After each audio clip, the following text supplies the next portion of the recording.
नमस्कार, मेरा नाम है ओम प्रकाश यादव और आप देख रहे हैं वॉइस ऑफ रिपब्लिक। मैंने आपसे वादा किया था कि अगले 1-2 दिन में मैं बिहार में 4 पॉलिटिकल एस्टेब्लिशमेंट्स या 4 पॉलिटिकल पार्टीज के 5-5 क्या कमजोरी हैं, उसके विषय में आपसे बात करेंगे। मैंने उस वीडियो में आपसे कहा था कि आरजेडी, बीजेपी, जदयू और जनसुराज, इन चारों के विषय में बात करें।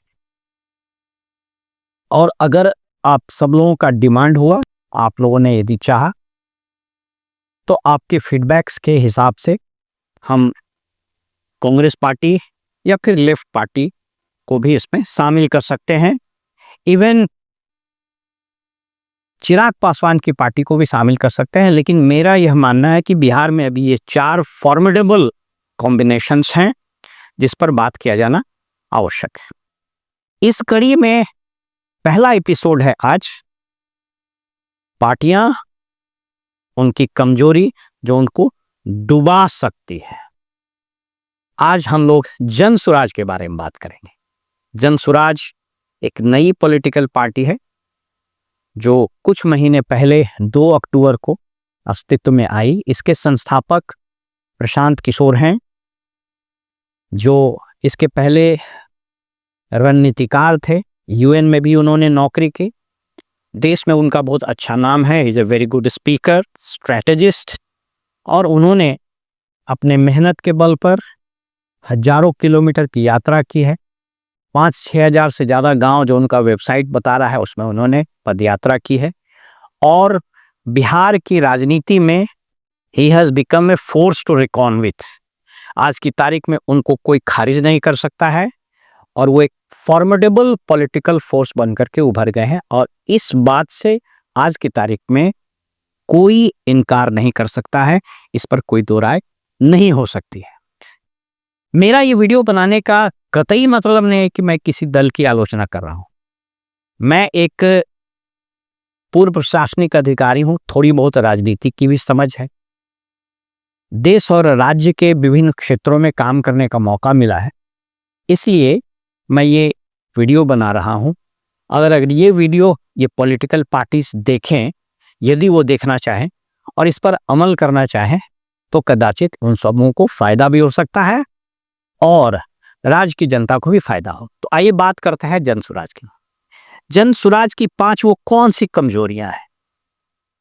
सबसे पहली कमजोरी है जो आजकल इस पर बहुत चर्चा हो रही है, और वो है प्रशांत किशोर के एटीट्यूड में, उनके स्पीच पैटर्न में एरोगेंस।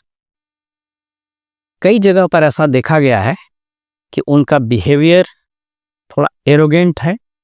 शुरुआती दौर में तो जनता इसको बहुत अप्रिशिएट भी कर रही थी। जैसे जब कभी वो भीड़ में जाते हैं तो बोलते हैं कि अगर आप दारू और मुर्गा पर वोट दिए हैं तो मुखिया चोर नहीं होगा तो क्या होगा। कई जगह पर इसको अप्रिशिएट भी किया जा रहा है। लेकिन कई जगह ऐसा देखा गया है कि वो अपने बिहेवियर में बड़ा र्यूड और बहुत एरोगेंट है। नंबर 2, इनकी पार्टी जब नई नई आई है तो ऐसा परसेप्शन बना, इवन आज भी वो परसेप्शन है, कि this is a political force, this is a political dispensation with difference, party with difference. लेकिन जिस तरीके से 2-4 एंट्रीज इसमें हुई है, यदि आपने मेरा पुराना वीडियो देखा होगा, जब इनकी पार्टी का फॉर्मेशन हो रहा था, उस वक्त मैंने कहा था कि इस भीड़ में, इस स्थापना समारोह में मैंने वैसे चेहरे भी देखे हैं जो किसी न किसी पॉलिटिकल फोर्स से जुड़े हुए हैं और वो डिस्कार्डेड हैं। कदाचित वे अपना राजनीतिक भविष्य खोजने के लिए आए हैं। उसमें मोनाजिर हसन थे, देवेंद्र प्रसाद यादव मधुबनी झंझारपुर के थे। इसके अतिरिक्त कुछ और नेताओं को मैंने देखा था। मैंने उसी दिन 2 अक्टूबर को ही 2024, जिस दिन इसकी स्थापना हो रही, तो मैंने कहा था कि देखना पड़ेगा कि ये लोग कितने दिन तक इस पार्टी में रहते हैं। और वही हुआ, वे लोग आए, कदाचित जिस उम्मीद से आए थे वो उनका पूरा नहीं हुआ और उन लोगों ने पार्टी छोड़ दिया। मैं ये नहीं कह रहा हूँ कि उनकी पार्टी छोड़ने से जनसुराज को कोई असर पड़ेगा या नहीं पड़ेगा, लेकिन ये लोग आए ही थे इस उद्देश्य से। They were spent political force. यद्यपि देवेंद्र प्रसाद यादव 4 या 5 बार एमपी रहे हैं, बट आज की तारीख में राजनीतिक प्रेक्षक ये मानते हैं कि they are spent political force. बनाजी रसन के तो स्वास्थ्य भी बहुत खराब है, वो कैंसर नामक गंभीर बीमारी से शायद जूझ रहे हैं, ईश्वर करे कि वो सताई हों। बहरा तो मैं दूसरा बिंदु गिना रहा था कि इनके पार्टी में जिस तरह के लोगों की एंट्री हुई, कुछ लोग गए और कुछ लोग और एंट्री हुई। मैं खास तौर पर 2 नाम बताना चाहता हूं। जिस तरीके से आरसीपी की एंट्री हुई और जिस तरीके से मनीष कश्यप की एंट्री हुई, और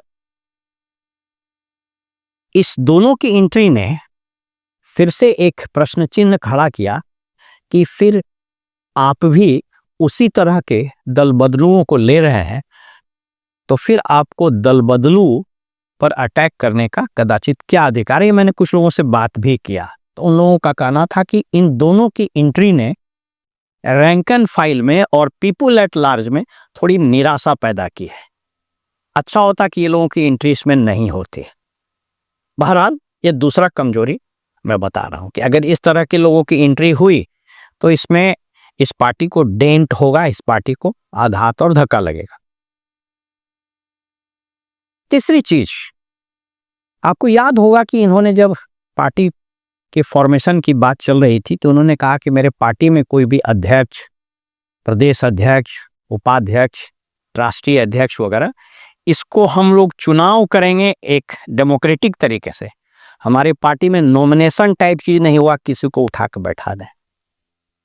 लेकिन ऐसा प्रतीत हो रहा है जैसे ठीक है उस 2 तारीख को मनोज भारती एक बहुत काबिल व्यक्ति हैं, मैं किसी की काबिलियत पर प्रश्न चिन्ह नहीं खड़ा कर रहा हूँ, मैं उस प्रोसेस पर बात कर रहा हूँ। उनको बताया ठीक है इनको हम लोग अभी अध्यक्ष बना देते हैं और फिर से इस पर जल्दी से चुनाव होगा। मुझे नहीं मालूम है कि वो चुनाव हो रहा है या नहीं हो रहा है, बट वो बात हुई थी, वो कुछ हद तक एक्सेप्ट भी हो गया था।